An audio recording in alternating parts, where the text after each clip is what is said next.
ಅಮ್ಮ ನಮಸ್ತೆ. ನಮಸ್ಕಾರ. 2.5 ಕೋಟಿ ಕೊಡ್ತಿದ್ದಾರೆ, ಆ ಕಾರಣಕ್ಕೆ ವಿರೋಧ ಮಾಡ್ತಿದ್ದೀರಾ? ಒಂದ್ 5 ಕೋಟಿ ಇಲ್ಲ 10 ಕೋಟಿ ಕೊಡ್ತೀವಿ ಅಂದ್ರೆ ಒಪ್ಕೊಳ್ತೀರಾ ಅಂತ ಹೇಳ್ತಾರೆ, ನಿಜನಾ?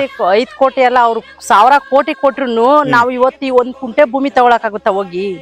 ನಮ್ಮ ತಾತ ನಮ್ಮ ಮುತ್ತಾತಿರು ನಮ್ಮ ತಂದೆದಿರು ಗೇದಿ ಬಿಟ್ಟಿರೋ ಆಸ್ತಿ, ನಮ್ಮ ಅಣ್ಣದಿರು ಇಬ್ರವ್ರೆ, ನಮ್ಗೂ ಸ್ವಲ್ಪ ಸ್ವಲ್ಪ ಭೂಮಿ ಇದೆ ನೋಡಿ. ಇವಾಗ ಗೇದ್ರೆ ರಾಗಿ ಬೆಳಿತೀವಿ, ಕಾಳು ಕಡ್ಡಿ, ಒಂದ್ ವರ್ಷ ಮಾಡ್ಲಿಲ್ಲ ಅಂದ್ರೆ ಹಂಗೆ ಬಿದ್ದಿರೋ ಒಂದ್ ವರ್ಷ ಜೀವನ ಮಾಡ್ಕೋತೀವಿ. ದನವೇ ನಾವು ಹಾಲ್ ಕರ್ಕೋತೀವಿ, ಏನೋ ನಮ್ ಜೀವನ ನಾವ್ ಮಾಡ್ಕೊಯ್ತಿದೀವಿ. ಅದನ್ ಬಿಟ್ಬಿಟ್ಟು ಅವ್ನು ಇವತ್ತು ಕೋಟಿ ಕೊಡ್ತಾನೆ ಅನ್ಬಿಟ್ಟು ನಾವ್ ಕೋಟಿ ತಗೊಳಕೋರ್ ಆಮೇಲೆ ನಮ್ ಕೋಟಿ ಕೊಡ್ತಾರಲ್ಲ, ನಾವೇನ್ ಮಾಡೋಣ? ಮಕ್ಳೆಲ್ಲ ಕೆಟ್ಟೋಯ್ತಾರಲ್ಲ. ಭೂಮಿ ಇದ್ರೆ ತಲೆ ತಲೆಗೂ ಆಯ್ತದೆ. ಅವರು ಭೂಮಿ ಇದ್ರೆ ನಮ್ಮ ಅಪ್ಪನ ಆಸ್ತಿ ಅಂತ ಗೇಯ್ತಾರೆ, ಅದಕ್ಕೆ ಒಂದ್ ಸ್ವಲ್ಪ ಸೇರ್ಸ್ತಾರೆ ಹೊರ್ತು ದುಡ್ಡು ಬಂದ್ರೆ ಎಷ್ಟ್ ಕೋಟಿ ಇದ್ರು ಇರ್ತದ? ಇರಲ್ಲ. ಡಿ.ಕೆ. ಶಿವಕುಮಾರ್ನ ಏನ್ ಗೆಲ್ಸವ್ರೆ ಅಂದ್ರೆ, ಏನೋ ಒಂದು ಇನ್ನು ನಮ್ನ ಮೇಲ್ ತಗೊಂಡೋಯ್ತಾರೆ ರೈತರುಗಳನ್ನ ಅಂತ ಗೆಲ್ಸಿದ್ರೆ ಹೊರ್ತು ಅವ್ರ ಹಾಕಿ ಹಿಂಗ್ ಕೆಳಗಡೆ ತುಳಿತಾರೆ ಅಂತ ಯಾರು ಅನ್ಕೊಂಡಿರ್ಲಿಲ್ಲ. ಇವತ್ತು ಅವ್ರನ್ನ ನಾವ್ ಗೆಲ್ಸಿ ಒಂದ್ ಸ್ಥಾನದಲ್ಲಿ ಕುಂಡ್ರಿಸಿದಕ್ಕೆ ಅವ್ರು ರೈತರಿಗೆ ಬೆಲೆ ಕೊಡ್ಬೇಕು. ಇವತ್ತು ಅವ್ರ ಕಷ್ಟ ಏನು ಅಂತ ಅರ್ಥ ಮಾಡ್ಕೋಬೇಕು. ಅವ್ರ ಇನ್ನ ಅದಕ್ಕೆ ಸಾಥ್ ಕೊಡ್ಬೇಕೆ ಹೊರ್ತು ಭೂಮಿ ಕಿತ್ಕೊಂಡು ಅನಾಥರನ್ನ ಯಾವತ್ತು ಮಾಡ್ಬೇಡ್ದು. ಪರ್ಯಾಯವಾಗಿ ಬೇರೆ ಎಲ್ಲಾದ್ರೂ ಭೂಮಿ ಕೊಡ್ತೀವಿ ಅಂದ್ರೆ ಒಪ್ಕೊಳ್ತೀರಾ? ಬೇಕಿಲ್ಲ ನಮ್ಗೆ ಇಂಥ ಭೂಮಿ ಸಿಗುತ್ತಾ? ಇದು ಬಂದ್ರು ಭೂಮಿ ಅಂತ ಹೇಳ್ತಾರಲ್ಲ, ಒಬ್ಬ ತಾಯಿ 1 ವರ್ಷ 2 ವರ್ಷ ಬಂದ್ರೆ ಆಯ್ತಾಳೆ, ಅವ್ರ ಮಕ್ಳಾಗಲ್ವಾ? ಆತರ 1 ವರ್ಷ ದುಡಿದೇರೆ ಇರ್ತದೆ ಭೂಮಿ, ಹಂಗೇನೆ ಬಂದ್ರು ಭೂಮಿಯಾಗಿ. ಇಲ್ಲಿ ಬರುವಂತ ನೀರೆಲ್ಲ ಕಲುಷಿತ ನೀರು, ಬೆಳೆಯೋದೆಲ್ಲ ಇವಾಗೆಲ್ಲ ನಾವೆಲ್ಲ ಸತ್ತೋಗಿದ್ದೀವ. ಕಾಲದಿಂದ ನಮ್ ತಂದೆ ತಾಯಿ ಗೇಯ್ಕೊಂಡು ತಿಂತಾ ಇರೋ ಭೂಮಿ ತಾನೇ ನಾವು ಇವಾಗ ಗೇಯ್ಕೊಂಡು ಅದೇ ತಿಂತಾ ಇರೋದು. ನಾವೇನಾಗ ಹೋಗ್ಬಿಟ್ಟಿದೀವಿ. ಡಿ.ಕೆ. ಶಿವಕುಮಾರ್ ಹೇಳ್ತಾರೆ 70% 80% ಜನ ರೈತರು ಈಗಾಗಲೇ ಒಪ್ಪಿಗೆಯನ್ನು ಕೊಟ್ಟಿದ್ದಾರೆ ಅಂತ. ಯಾರು ಕೊಟ್ಟಿಲ್ಲ, ಅವರು ಊಟಕೊಂಡಿರೋದಷ್ಟೇ. ಅವ್ರೇನಾದ್ರೂ ಮಾಡ್ಕೊಂಡಿರ್ಬೋದೇನೋ ಅಷ್ಟು. ಯಾರು ರೈತರು ಯಾರು ಕೊಟ್ಟಿಲ್ಲ, ಯಾರುನು ಒಬ್ರುನು ಕೊಟ್ಟಿಲ್ಲ. ಅವ್ರು ಅನ್ಕೋಬಹುದು ಅಷ್ಟೇನೆ. ಹಂಗಂದ್ರೆ ಏನ್ ಗೊತ್ತಾ, ಜನನ ಕುಗ್ಗಿಸಕ್ ಹೇಳ್ತಾ ಇರೋದು. ಕೊಟ್ಟವ್ರೆ ಅಂದ್ರೆ ಇನ್ನಿರೋರುನು ಇದ್ ಮಾಡ್ಕೊಬಿಡ್ತಾರೆ ಅನ್ನೋ ಲೆಕ್ಕಕ್ ಮಾಡ್ತಾರೆ ಹೊರ್ತು ಯಾರು ಕೊಟ್ಟಿಲ್ಲ ಬೆಂಬಲನ. ಯಾರು ಕಳ್ಕೊಂಡು ಎಲ್ಗೋಯ್ತಾರೆ? ಇವಾಗ ನಮ್ ಇರೋ ಭೂಮಿ ಕಳ್ಕೊಂಡು ನಮ್ ಮನೆ ಕಳ್ಕೊಂಡು ನಾವ್ ಎಲ್ಗೋಯ್ತಿವಿ? ಒಂದ್ ಕುಂಟೆ ತಗೊಳಕಾಗುತ್ತಾ? ಈಗ ಹೇಳ್ತಾ ಇದೀವಿ, ಮೊನ್ನೆನೆ ಹೇಳ್ತಾ ಇದೆ, ಆರ್ವಳ್ಳಿ ಕಡೆಯವರು ಕನಕಪುರ ಕಡೆಯಲ್ಲಿ 1 ಕುಂಟೆ ಜಮೀನ್ ಕೊಡ್ಬೇಡ್ರಿ, ನೀವು ಕೋಟಿಗೆ ಹೋಯ್ತದೆ ಅಂತ ಹೇಳ್ತೀರಲ್ಲ, ನೀವು ಮಾತ್ರ ಅಲ್ಲಿ ಮಾತ್ರ ಕೊಡ್ಬೇಡ್ದು, ಇದನ್ನೇ ಕಿತ್ಕೋಬೇಕು. ಇದು ನಮ್ ಭೂಮಿ, ಅವ್ರ ಯಾರು ಕಿತ್ಕೊಳಕ್ಕೆ? ಒಂದು ಕಡೆ ಬಿಡದಿಯಲ್ಲಿ ಇಂಡಸ್ಟ್ರಿಯಲ್ ಏರಿಯಾ ಇದೆ, ಇನ್ನೊಂದ್ ಕಡೆ ಆರೋಹಳ್ಳಿಯಲ್ಲಿ ಇಂಡಸ್ಟ್ರಿಯಲ್ ಏರಿಯಾ ಇದೆ. ಈ ಎಲ್ಲ ಇಂಡಸ್ಟ್ರಿಯಲ್ ಏರಿಯಾಗಳ ಮಧ್ಯೆ ನೀವ್ ಇದ್ದಿದ್ದೆ ತಪ್ಪಾಯ್ತು ಅಂತ ಅನ್ಸುತ್ತಾ?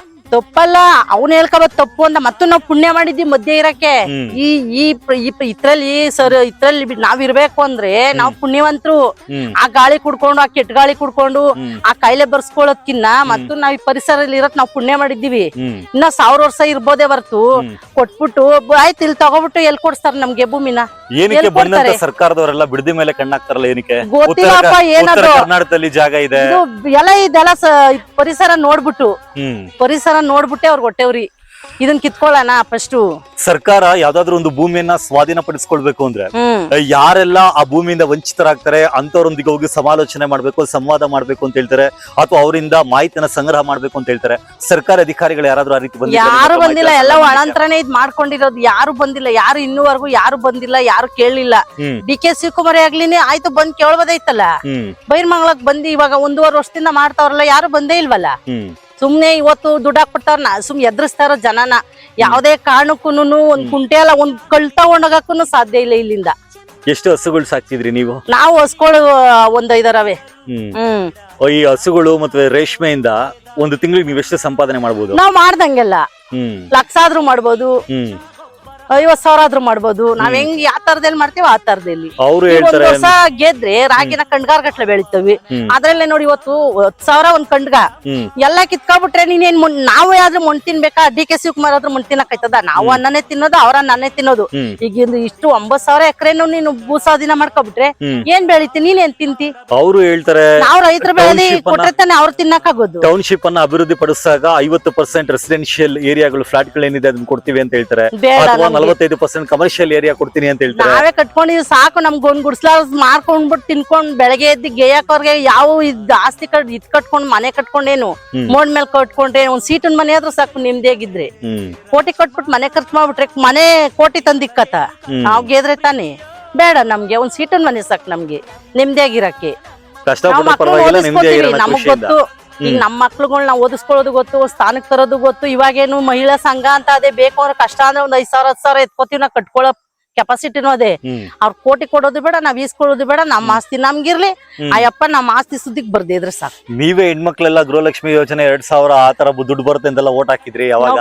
ನಾವು ಅಂದ್ರೆ ಆಸೆನೆ ಎಲ್ಲ ಇಲ್ಲ ಅಂತಲ್ಲ, ಅಯ್ಯಪ್ಪ ಇವತ್ತು 2000 ಕೊಟ್ಬಿಟ್ಟು ನಮ್ಮ ಆಸ್ತಿನೇ ಕಿತ್ಕೋತಾರೆ ಅನ್ನೋದು ಯಾರಿಗ್ ಗೊತ್ತಿತ್ತು? ಏನೋ ಒಂದ್ ಸ್ಥಾನಕ್ಕೆ ಕುಂಡ್ರಸನ ನಾಳೆ ದಿನ. ಇವಾಗ ಇನ್ನೊಬ್ರು ಮುಖ್ಯಮಂತ್ರಿ ಆದ್ರೂ ಹಂಗೆ, ಇವ್ರಾದ್ರೂ ಇದ್ದೇನೆ, ಏನೋ ನಾಳೆ ದಿನ ನಮ್ಗಿನ್ನ ಬೆಂಬಲ ಕೊಡ್ಬೋದು ಅಂತ ನಾವು ಅವ್ರನ್ನ ಮಾಡಿದ್ವಿ ಹೊರತು ನಮ್ ಭೂಮಿ ಕಿತ್ಕೋತಾರೆ ಅಂತ ಗೊತ್ತಿದ್ರೆ ಯಾರು ಕೊಡ್ತಿದ್ರು ಅಯ್ಯಪ್ಪನ್ ಓಟ? ಆ ಓಟ್ ಕೊಟ್ಟಿರೋದ್ಕಾರ ಇವತ್ತು ಬೆಲೆ ಕೊಡ್ಬೇಕು ತಾನೆ ಅವರು. ನಿಮ್ಮ ಕ್ಷೇತ್ರದ MLA ಗಳು ಅಥವಾ DC ಯಾವ್ದೇ ಅಧಿಕಾರಿಗಳು ಬಂದು ನಿಮ್ಮನ್ನ ಮಾತಾಡ್ಸಿಲ್ವಾ ಈ ವಿಷಯ? ಯಾರು ಬಂದಿಲ್ಲ ಇನ್ನ. ಇನ್ನು ಯಾರು ಬಂದಿಲ್ಲ. ಕುಮಾರಸ್ವಾಮಿ ಅವರು ಅದೇ ಕುಮಾರಸ್ವಾಮಿ ಬಂದವ್ರೆ, ನಿಖಿಲ್ ಬಂದವ್ರೆ, ಬಂದ ಹೋಯ್ತವ್ರೆ. 454 ದಿನ ಈಗಾಗಲೇ ಹೋರಾಟ ಮಾಡಿ ಕಳ್ದಿದ್ದೀರಾ. ಇದೇ ರೀತಿ ಮಾಡ್ತೀರಿ, ನ್ಯಾಯ ಸಿಗುತ್ತೆ ಅನ್ಸುತ್ತಾ? ಮಾಡ್ತೀವಿ, ಬಿಡಲ್ಲ. ನಾವ್ ಎಲ್ಲಿವರೆಗೂ ನಮ್ಮಕ್ಕೂ ನಮ್ಗ್ ಸಿಕ್ಕವರೆಗೂ, ನಮ್ ಭೂಮಿ ನಮ್ಮಕ್ಕು, ಅವ್ರದ್ದು ಹೆಂಗೆ ಅವ್ರಕ್ಕೂ ನಮ್ಮಕ್ಕೂ ನಮ್ಗಿದ್ದೇ ಇದ್ದೆ. 2000 ರೂಪಾಯಿ ನಾವ್ ಕೊಡು ಅಂತಾನು ಕೇಳಲಿಲ್ಲ, ಅವ್ರೇ ಕೊಟ್ರು. ಎಂತವ್ರಿಗೂ ಹೆಣ್ಮಕ್ಳಿಗೆ ಆಸೆ ಇರ್ತದೆ, ಮಾಡಿದ್ರು. ಗೆಲ್ಲಸ ತಕ್ಕಾಗ ಅವ್ರು ಉಳ್ಸ್ಕೋಬೇಕಾರೆ. ಇವತ್ತು 2000 ಕೊಟ್ಬಿಟ್ಟು ನೀನ್ ಇಡೀ ನಮ್ ಜೀವನನೇ ಕಿತ್ಕೊಂಡ್ ಹೊಂಟೈತೀನಿ ಅಂದ್ಬಿಟ್ರೆ ಯಾನ್ ನ್ಯಾಯ ಇದು? ಆ ಅಪ್ಪನ್ಗೆ ತಡ್ಕೋತದ? ಈಗ ಅವ್ರ ಆಸ್ತಿಗೆ ಹೋಗಿ ನಾವು ಅವ್ರ ಆಸ್ತಿ ಎಲ್ಲ ನಮ್ಗ್ ಬರ್ಕೊಟ್ಬಿಡ್ಲಿ ಸ್ಟಾರ್ಟಿಂಗು, ನಮ್ಮ ಆಸ್ತಿ ಎಲ್ಲ ನಾವ್ ಅವ್ರಿಗೆ ಕೊಡ್ತೀವಿ. ಈಗ ಅವ್ರೇನದ ನಮ್ ಭೂಮಿ ಏನದ ನಮಗ್ ಕೊಟ್ಬಿಡ್ಲಿ ಅವರು ರಿಟರ್ನ್. ಈ ಅಪ್ಪ ಈ ಭೂಮಿ ಏನಾರ ಮಾಡ್ಕೊಳ್ಳಿ. ಇದೇ DK ಶಿವಕುಮಾರ್ ಒಂದ್ ಮಾತನ್ನ ಹೇಳ್ತಾರೆ. ನನ್ನ ತಂದೆ ಅಂದ್ರೆ ಅವ್ರು ಹೇಳುವಂತ ಮಾತು, ನನ್ನ ತಂದೆ ಸತ್ತಂತ ದಿನ ಏನಿದ್ದೀನಿ, ನಾನು ಎಲ್ಲೇ ಇದ್ರು ಕೂಡ ಆ ದಿನ ಹೋಗಿ ಕಾರ್ಯ ಮಾಡ್ತೀನಿ ಅಥವಾ ಹೋಗಿ ಎಡೆ ಇಡ್ತೀನಿ ಅಂತ. ಅವರು ತಂದೆಯಿಂದಿರಿಗಾದ್ರೆ ಸಮಾಧಿ ಮಾಡ್ಲಿಕ್ಕೆ ಅವ್ರದೇ ಆದಂತ ಜಾಗ ನಾವು ಹಾಕೊಂಡಿದೀವಲ್ಲ. ಈಗ ನಮ್ ತಂದೆದಿರ್ನ ನಮ್ ಅಜ್ಜಿದಿರ್ನ ನಾವು ನಮ್ ತೋಟದಲ್ಲಿ ಹಾಕೊಂಡಿದೀವಲ್ಲ, ನಾವೆಲ್ಗ್ ಹೋಗೋಣ? ಅದನ್ನ ಬಕ್ಕೊಂಡ್ ಎತ್ಕೊಂಡ್ ಹೋಗಕ್ಕಾಗುತ್ತಾ? ನಮ್ಗೂ ಆಸೆ ಹಾಕಂದ್ ನಾವು ಇಷ್ಟುದ್ದ ಮಕ್ಳಿಂದ ಈ ಭೂಮಿ ಮೇಲೆ ಮನ್ಗಿ ಎದ್ದಿ ಊಟ ತಿಂದಿ ಗೆದ್ದಿ ನಾವು ಒಂದು ಸಣ್ಣ ಕಲ್ಲು ಮಣ್ಣು ಎತ್ತು ಹೊಯ್ಕೊಂಡು ಜೀವನ ಮಾಡ್ತಾ ಇರೋ ನಾವು ಇದನ್ನ ನಾವು ಕೊಟ್ಬಿಡ್ತೀವ. ಈಗ ಅವ್ರು ಬಂದ್ರು ಅಂದ್ಬಿಟ್ಟು ಆರ್ಥಿಕವಾಗಿ ದುಡ್ಡಿನ ವಿಚಾರಕ್ಕೆ ಭೂಮಿಯನ್ನು ಉಳಿಸ್ಕೊಳ್ಬೇಕು ಅಂತ ಅನ್ಕೊಳ್ತಿದ್ದೀರಾ ಅಥವಾ ಭಾವನಾತ್ಮಕವಾಗಿ ಉಳಿಸ್ಕೊಳ್ತಿದ್ದೀರಾ? ನಾವು ಮುಂದಿನ ಪೀಳಿಗೆಗೂ ಇರ್ಬೇಕು ಅಂದ್ಬಿಟ್ಟು ಉಳಿಸ್ಕೊತಾ ಇರೋ ದುಡ್ಗೋಸ್ಕರ ಅಲ್ಲ. ಇವತ್ ದುಡ್ಡು ಇರುತ್ತೆ, ನಾಳೆ ಹೋಯ್ತದ. ಅವ್ನ್ ಕೊಡೋ ದುಡ್ಡು 3 ದಿವಸನೂ ಇರಲ್ಲ. ಇದು ಮುಂದಿನ ಪೀಳಿಗೆನೂ ನೆನ್ಕೋತಾರೆ. ಇವಾಗ ನಮ್ ತಾತ ಮಾಡಿದ್ರು ಅಂತ ನಮ್ಮಪ್ಪ ನೆನ್ಕೊಂಡವ್ರು, ನಮ್ಮಪ್ಪ ಮಾಡಿದ್ದು ಅಂತ ನಾವ್ ನೆನ್ಕೊಂಡಿದೀವಿ. ಅವ್ರ ಮಕ್ಳು ಅವ್ರಪ್ಪ ಮಾಡಿದ್ದು ಅಂತ ನೆನ್ಕೋತಾರ. ಹಂಗ ಜೀವನ ಪೂರ್ತಿ ನಮ್ ಜಮೀನು ನಮ್ಮ ಹತ್ರ ಇರ್ಬೇಕು, ಕೊಡಲ್ಲ. ನಿಮ್ಮ ಹೆಸರು? ನಮ್ಮ ಹೆಸರು ಮೀನಾಕ್ಷಿ.